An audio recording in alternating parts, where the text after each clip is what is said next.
অভিশপ্ত শয়তান থেকে মহান আল্লাহর নিকট আশ্রয় চাই।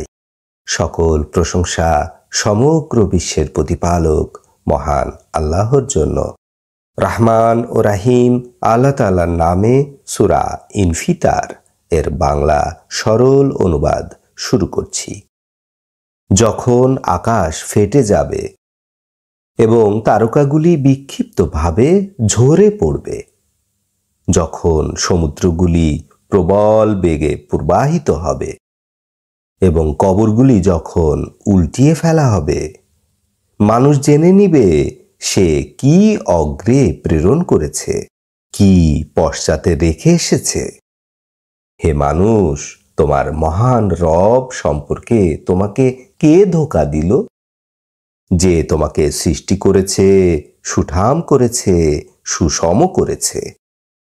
তিনি যে আকৃতিতে ইচ্ছা করেছেন সেই আকৃতিতেই তোমাকে গঠন করেছেন।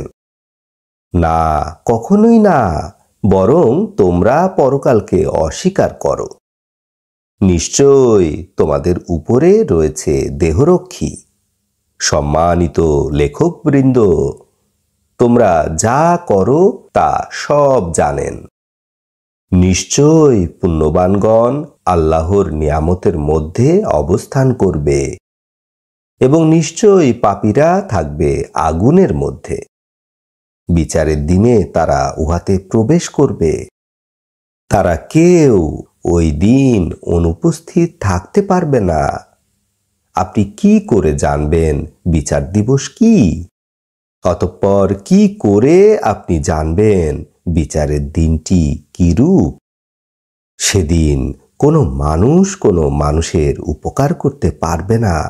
সেদিন সমস্ত কর্তৃত্ব থাকবে আল্লাহর হাতে। আলহামদুলিল্লাহে রাব্বিল আলামিন।